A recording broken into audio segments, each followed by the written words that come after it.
नमस्कार, मैं प्रवीण और आप देख रहे हैं पब्लिक मीटर। दोस्तों, इतिहासकारों ने माथा पकड़ लिया है। आम पब्लिक माथा पीटने को मजबूर है कि इनको सीएम आखिरकार बनाया किसने, जब हमारे देश में चपरासी की नौकरी के लिए भी अच्छा खासा एग्जाम देना पड़ता है। इतिहास का पूरा ज्ञान होना जरूरी है अच्छे मार्क्स लाने के लिए। ऐसे में मुख्यमंत्री को क्या इतिहास का इतना कम ज्ञान हो सकता है? दिल्ली विधानसभा में ऐसी बकवास की है रेखा गुप्ता ने कि मजाक बन गया है। मीमबाजों के लिए नया मटेरियल दे दिया है। विपक्षी नेता भी रील बना रहे हैं, मजाक बनाते वीडियो बना रहे हैं। इतिहास को लेकर एक ऐसा अपडेटेड वर्जन लेकर आई है रेखा गुप्ता भगत सिंह को लेकर कि हर कोई हैरान है कि कांग्रेस को कोसने की इतनी आदत पड़ गई है कि खुद का मजाक बनवा लिया है। क्या देश की जनता को एकदम से दिमाग से पैदल मान लिया है? और जनता अब कहती है कि सीएम साहिबा इतना नॉलेज तो हर किसी को होता है। दिल्ली की सीएम रेखा गुप्ता ने अब क्या नई बकवास की है, जरा सुनिए। क्योंकि दिल्ली का अपना एक बहुत बड़ा इतिहास है। इस दिल्ली ने महाभारत के काल में इंद्रप्रस्थ का कहलाने के समय में वो समय भी देखा जब धर्मराज युधिष्ठिर ने इसे सत्य और न्याय की राजधानी बनाया। इस दिल्ली ने महाराजा अग्रसेन के उस कामों को भी देखा जब उन्होंने समता और धर्म सेवा को दिल्ली के हर एक व्यक्ति से जोड़ा। दिल्ली ने पृथ्वीराज चौहान की उस तलवार की वीरता की अमर गाथाएं भी सुनी है। दिल्ली ने भगत सिंह, राजगुरु, सुखदेव जब उन्होंने बहरी कांग्रेस की सरकार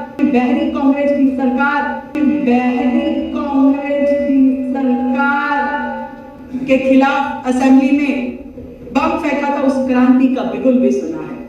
और दिल्ली ने नेताजी सुभाष चंद्र बोस के दिल्ली चलो के नारे को भी सुना है। तो दिल्ली की अपनी बहुत बड़ी जिम्मेदारियां हैं। तो दिल्ली के इतिहास की गाथाएं सुनाते हुए शहीद भगत सिंह का भी जिक्र करती है रेखा गुप्ता। लेकिन क्या कहती है? नया इतिहास लिख दिया। देश आजाद हुआ 1947 में, कांग्रेस की सरकार बनी आजादी के बाद। लेकिन रेखा गुप्ता कहती हैं कि शहीद भगत सिंह ने कांग्रेस सरकार की दमनकारी नीतियों के खिलाफ बम फेंका था।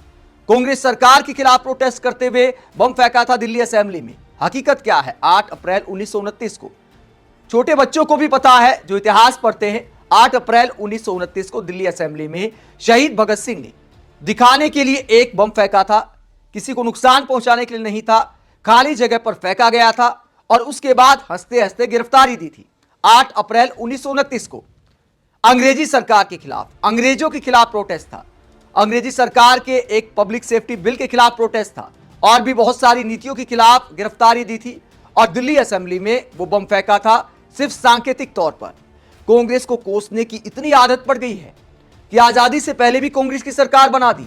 अब इस नए इतिहास को लेकर आम पब्लिक से लेकर विपक्षी नेता मजाक उड़ा रहे हैं। सौरभ भारद्वाज ने तो वीडियो बना डाला। सौरभ भारद्वाज क्या कहते हैं? सौरभ भारद्वाज वीडियो बनाते बाकायदा रेखा गुप्ता का मजाक उड़ाते हुए, जरा देखिए। दिल्ली ने भगत सिंह, राजगुरु, सुखदेव जब उन्होंने बहरी कांग्रेस की सरकार के खिलाफ असेंबली में बम फेंका था, उस क्रांति का बिगुल भी सुना है। भगत सिंह जी, हम आपसे माफी मांगते हैं। दिल्ली में भारतीय जनता पार्टी की एक ऐसी मुख्यमंत्री आ गई है जो ये कहती है कि जो आपने बम फेंका था वो कांग्रेस की सरकार के ऊपर बम फेंका था। भगत सिंह जी, माफ कर दीजिए, आपने कभी नहीं सोचा होगा कि देश में दिल्ली राजधानी में एक ऐसी मुख्यमंत्री बनेगी जिसको ये भी नहीं मालूम कि आपने अंग्रेजों के खिलाफ, अंग्रेजों को जगाने के लिए बम फेंका था। ये मुख्यमंत्री कह रही है कि आपने कांग्रेस की सरकार को जगाने के लिए बम फेंका था। भगत सिंह जी, कृपया करके दिल्ली वालों को माफ कीजिएगा। हम सबकी गलती थी कि ये मुख्यमंत्री आज दिल्ली की मुख्यमंत्री बनी। तो रेखा गुप्ता को ट्रोल करते हुए सौरभ भारद्वाज ऐसा वीडियो बनाते हैं। वहीं आम पब्लिक क्या कहती है? आम पब्लिक एक सीएम के ऐसे अल्प ज्ञान को लेकर हैरान है कि विधानसभा में और देखकर पढ़ रही थी रेखा गुप्ता। तो जाहिर सी बात है कि लिखने वालों ने तो गलत नहीं लिखा होगा। मैं इस बात की उम्मीद नहीं करता कि जिन्होंने नोट बनाकर दिए होंगे उन्होंने ऐसी बकवास लिखी होगी। लेकिन चूंकि बीजेपी नेताओं की आदत पड़ गई है कांग्रेस सरकार पूर्व सरकारों को कोसने की। दिल्ली में केजरीवाल सरकार को कोसा जाता है, केंद्र में कांग्रेस सरकार को कोसा जाता है। अब कांग्रेस ज्यादा जुबान पर रहती है बीजेपी नेताओं के, तो हो सकता है गलती से निकल गया हो मुंह से, और उसके बाद करेक्शन भी नहीं किया। इतने कॉन्फिडेंस के साथ रेखा गुप्ता ने बोला, जो इस बात को दिखाता है कि कांग्रेस को कोसने की आदत पड़ गई है। रेखा गुप्ता के ऐसे ज्ञान पर पब्लिक कहती है, मुख्यमंत्री पद पर बैठी महिला अगर शहीद भगत सिंह जैसे महान क्रांतिकारी के इतिहास से अनजान हो तो यह सिर्फ व्यक्तिगत अज्ञानता नहीं बल्कि पूरे देश के लिए शर्म की बात है। आगे पब्लिक कहती है, पार्टी हाईकमान का सख्त निर्देश है कि जो भी बोलना है कांग्रेस को टारगेट करके बोलना है, तभी आप पार्टी में अच्छे नेता बन सकते हैं। इसके लिए भले ही आपको इतिहास बदलना पड़े। तो पब्लिक इस बात को लेकर कटाक्ष कर रही है कि कांग्रेस को कोसने की आदत पड़ गई है, तो उसी आदत में क्या ब्लंडर हो गया रेखा गुप्ता से। आगे पब्लिक नमन कर रही है कि हे चाची, ओ चाची, आपको प्रणाम है, इतिहास के ऐसे ज्ञान को लेकर हम हैरान हैं। तो इस अंदाज में मीम बनाए जा रहे हैं।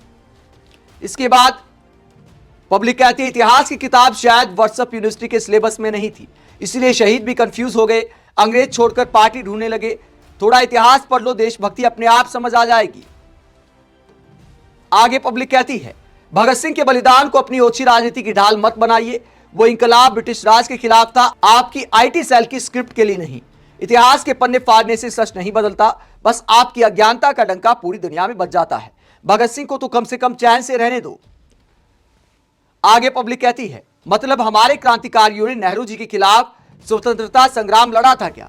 भाजपा नेताओं द्वारा अब अमृतकालीन इतिहास लिखा जा रहा है और इसे लेकर अविश्वसनीय ज्ञान, कहती है पब्लिक। पब्लिक अपना माथा पीटने को मजबूर है कि ऐसी महान हस्ती को आखिरकार सीएम बनाया किसने। रेखा गुप्ता आए दिन ऐसे उल जलूल बयान देती है। ट्रोल करने वालों के लिए फेवरेट नेता बन गई है रेखा गुप्ता। एक सीएम को इतना कम ज्ञान कैसे हो सकता है? रेखा गुप्ता ने वकालत की है और एक वकील को क्या इतनी जनरल नॉलेज नहीं है? देश के शहीदों के बारे में इतनी कम जानकारी आखिरकार कैसे हो सकती है? इस बात को लेकर पब्लिक हैरान है। और एक मुख्यमंत्री जब विधानसभा में भाषण देती हैं तो जाहिर सी बात है, नोट भी बनाए गए होंगे, टीम ने काम किया होगा। टीम लेकर चलने में रेखा गुप्ता पीएम मोदी से कम नहीं है। एक और वीडियो रेखा गुप्ता का चर्चा में आ गया है, ये वीडियो आप देख सकते हैं। रागिनी नायक ने शेयर किया है, कांग्रेस प्रवक्ता ने, जिसमें रेखा गुप्ता कहीं जाती हैं, कैमरे के सामने सिक्योरिटी वाले अधिकारी आ जाते हैं, उसके बाद रेखा गुप्ता उन्हें फटकार लगाती कि सामने कैसे आ गए। तो ऐसे सीन आपने पीएम मोदी के साथ देखे होंगे, लेकिन रेखा गुप्ता भी कैमरे के मामले में पीएम मोदी को आजकल टक्कर दे रही हैं। बीजेपी के मुख्यमंत्रियों में कैमरे लेकर चलने में, रील बनाने में, वीडियोबाजी में रेखा गुप्ता सबसे आगे दिखाई दे रही हैं और इस बात को लेकर भी मजाक बन रहा है। लेकिन एक सीएम को सोच समझकर बोलना चाहिए। कभी नेताजी सुभाष चंद्र पैलेस बोल देती हैं, कभी शहीद भगत सिंह को लेकर ऐसा ज्ञान देती हैं कि पब्लिक सवाल उठा रही है कि इस देश में क्या मुख्यमंत्री को इतनी कम नॉलेज होनी चाहिए। आप इस पूरे मुद्दे को लेकर क्या सोचते हैं? कमेंट बॉक्स में अपनी राय जरूर दें। साथ ही चैनल को सब्सक्राइब भी करें। नमस्कार।